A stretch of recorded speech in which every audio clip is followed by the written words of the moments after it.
remote discussions continue between IMF staff and the Pakistani authorities over policies to reprioritize and better target support towards humanitarian and rehabilitation needs.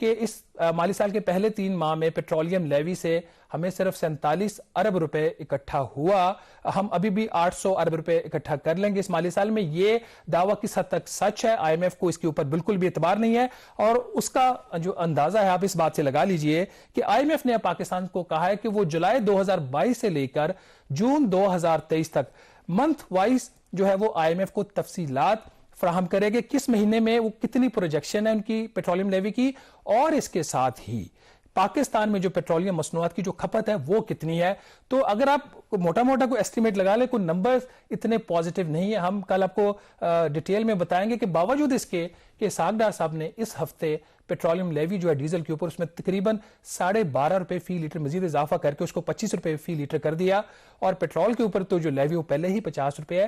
کتنے پیسے اکٹھے ہوں گے اس کی ہم head wise آپ کو کل تفصیلات دیں گے. لیکن یہ ایک سب سے بڑی چیز ہے جو کہ اس وقت ایک رکاوٹ بنی ہوئی ہے. اور دوسرا مسئلہ یہ آ گیا ہے کہ حکومت پاکستان نے جو پاکستان کے مالی حالات ہیں اس کے باوجود تقریباً 145 ارب روپے کی ایکسپورٹرز کو سبسڈی دی ہے.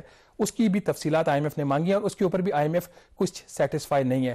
میرا گھر میرا پاکستان ایک سکیم تھی سابق وزیر اعظم عمران خان صاحب کی, اس کے کوئی 20 ارب روپے کے جو سبسڈی کے ایسٹیمیٹس ہیں وہ حکومت نے دیے ہیں آئی ایم ایف کو. آئی ایم ایف کے اس کے اوپر بھی کچھ تحفظات ہیں, اور انہوں نے جو اس کے جو ایلیجیبل بینیفیشریز ہیں اس کی بھی حکومت سے لسٹ مانگ لی ہے. کچھ دن پہلے حکومت نے جو یوریا پاکستان میں فروخت ہوتی ہے امپورٹڈ, اور جو پاکستان میں یوریا بنتی ہے اس کو جو ایل این جی گیس فراہم کی جاتی ہے اس کے اوپر سبسڈی دی ہے 48 ارب روپیہ. اس کی بھی تفصیلات جو ہے وہ آئی ایم ایف نے پاکستان سے مانگ لی. آپ یہاں پہ ایک چیز نوٹ کر رہے ہوں گے کہ جس قسم کی ڈیٹیلز مانگی جائیں گی بڑی مائکرو ڈیٹیلز ہیں, اور یہ ایک بہت بڑا ایشو ہے کہ آئی ایم ایف کس حد تک پاکستان کے اوپر اعتبار کر رہا ہے یا نہیں کر رہا.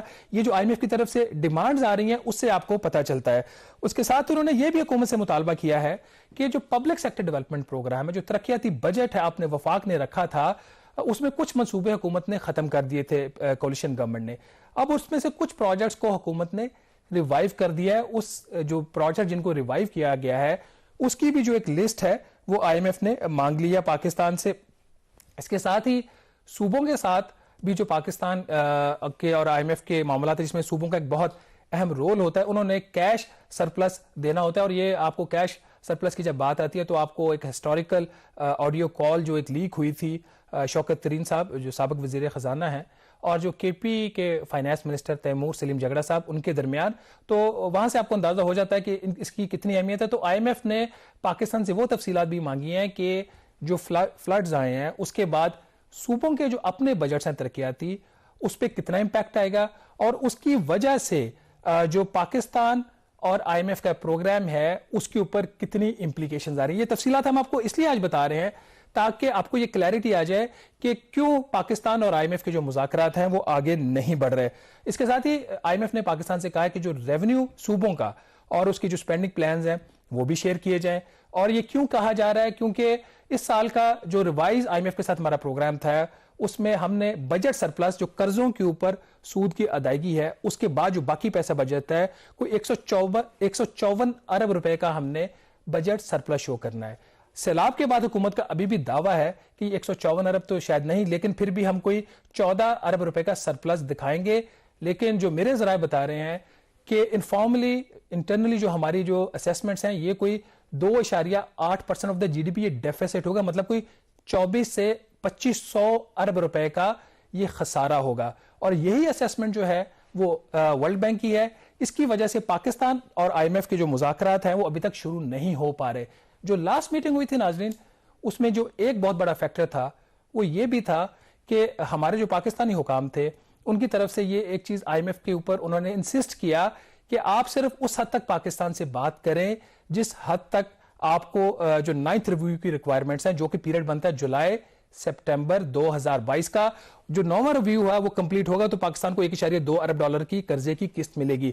لیکن آئی ایم ایف ابھی بھی اس چیز پہ اصرار کر رہا ہے کہ آئی ایم ایف کو وہ تمام چیزیں چاہیے جس سے آئی ایم ایف کے سامنے جو فسکل فریم ورک ہے وہ پورا کلیئر ہو جائے. تو معاملات ابھی بھی اٹکے ہوئے ہیں اور کچھ ایسا لگ نہیں رہا کہ جو چیزیں ہیں وہ پروگریس اس میں ہوگی. اور اس ساری صورتحال کے اندر ہو کیا رہا ہے, جو پاکستان کے غیر ملکی زر مبادلہ کے ذخائر کے ریزروز ہیں وہ مسلسل نیچے گر رہے ہیں. ہمارا جو روپیہ ہے اس کی قدر